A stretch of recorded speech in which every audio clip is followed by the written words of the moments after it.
CM Manohar Lal की मौजूदगी में पंजाब के सितारे हॉबी धालीवाल बीजेपी में शामिल हुए। इस मौके पर बीजेपी के केंद्रीय मंत्री गजेंद्र सिंह शेखावत भी मौजूद रहे। इस दौरान धालीवाल ने कहा कि वो किसान पुत्र हैं और वो उस वक्त केंद्र सरकार की नीति से नाराज थे जिस समय केंद्र सरकार 3 कानून लेकर आई थी, लेकिन जब पीएम मोदी ने अपनी गलती स्वीकार करते हुए तीनों कानून रद्द कर दिए, उसी दिन से वो पीएम मोदी के मुरीद हो गए और यही वजह है कि वो आज बीजेपी में शामिल हो रहे हैं। हमारे ब्यूरो हेड स्वर्णजीत से खास बातचीत की है हॉबी धालीवाल ने और क्या कुछ कहा है, आपको सुनाते हैं। सभी दर्शकों का बहुत बहुत स्वागत है। हमारे साथ पंजाबी इंडस्ट्री के एक दिग्गज कलाकार हॉबी धालीवाल हैं, जो कि आज भारतीय जनता पार्टी का दामन थाम चुके हैं। धालीवाल साहब, मेहरबानी जी। सबसे पहला सवाल, भारतीय जनता पार्टी ही क्यों?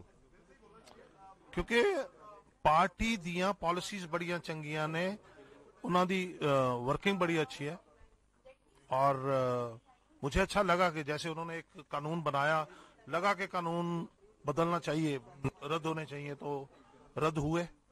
ये भी एक बड़ी सोच है। और जब रद्द होने के बाद, कानून रद्द होने के बाद हमने इसको पढ़ा, इसके बारे में जानने की कोशिश की, तो अच्छा लगा, इसीलिए बीजेपी। धालीवाल साहब, दीप सिद्धू ने जब शंभू बैरियर पे वहां झंडा गाड़ा था तो सबसे पहले समर्थन के लिए आप वहां पहुंचे थे, मैंने आपको कवर भी किया था। तो क्या दीप सिद्धू इस बार भारतीय जनता पार्टी में धालीवाल साहब लाने वाले? मुझे इतना मालूम है कि परसों मुझे कॉल आई थी हमारे डायरेक्टर साहब की।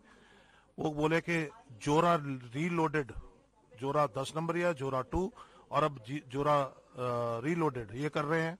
इसके अलावा मेरे जोरा जो पहले था उसमें तो आपका भी अहम किरदार था, तो तीसरे में भी है। तो धालीवाल साहब, सबसे पहले एक और सवाल कि इस समय आम आदमी पार्टी बड़े बड़े दावे कर रही है, 1000 रुपए मासिक महिलाओं को देने की बात कर रही है। भगवंत मान वो भी कलाकार हैं, आपके कुलीग रहे हैं, तो आज मुख्यमंत्री चेहरा है, कैसे? अच्छे तरीके से देखता हूँ, अच्छा इंसान है। देखो, पंजाब के लिए उसके दिल में दर्द है कहीं ना कहीं, वो शुरू से है। वीडियोस देख लो, इतिहास उठा लो उसका, तो ठीक है। उसके कितने वादे हैं, उसकी क्या पॉलिसीज हैं, आम आदमी पार्टी क्या करती है, आने वाले दिनों में पता चल जाएगा। लेकिन पंजाबी, मैं एक बात जरूर करूंगा कि मेरा जो पर्सनल सोचना है कि खैरात नहीं लेते पंजाबी, खैरात के भिखारी नहीं है।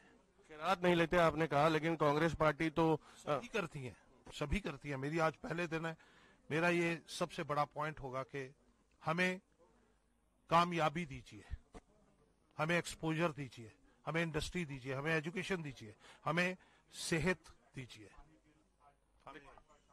ये पैसे मत दीजिए। लेकिन पार्टियां दलित कार्ड भी, जैसा कि आरोप लगता है बीजेपी की तरफ से भी लगाया जा रहा है कि दलित कार्ड जो है विधानसभा चुनाव के चलते खेला जा रहा है। कल मुख्यमंत्री चेहरा जो है कांग्रेस पार्टी के चरणजीत सिंह चन्नी को लाना गया, तो आपको नहीं लगता बीजेपी के लिए कहीं ना कहीं कठिनाई?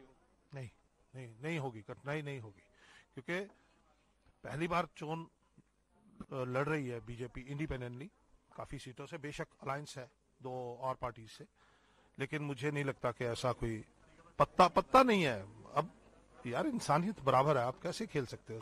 देखते हैं आगे। चुनाव प्रचार प्रसार में आखिरकार चलते चलते क्या मतदाताओं को कहने वाले हैं? आप स्टार प्रचारक बने हैं और 15 दिन शेष बकाया है, तो पंजाब के लोगों को जाकर के क्या समझाने वाले? बीजेपी को समझने की कोशिश करो, बस उसको पढ़ने की कोशिश करो, उनकी पॉलिसियों को जानने की कोशिश करो। ये थे हमारे साथ हॉबी धालीवाल, और देखिए उन्होंने कहा कि भारतीय जनता पार्टी को समझने की कोशिश करो, जानने की कोशिश करो, यही मैं मतदाता को जाकर के समझाने वाला हूं। अब ये देखने वाली बात होगी कि हॉबी धालीवाल जाकर के समझा पाएंगे मतदाता को। इस पर नजर बनी रहेगी। आप देखते रहे हर खबर। कैमरा पर्सन हरदीप के साथ मैं स्वरण, चंडीगढ़ से।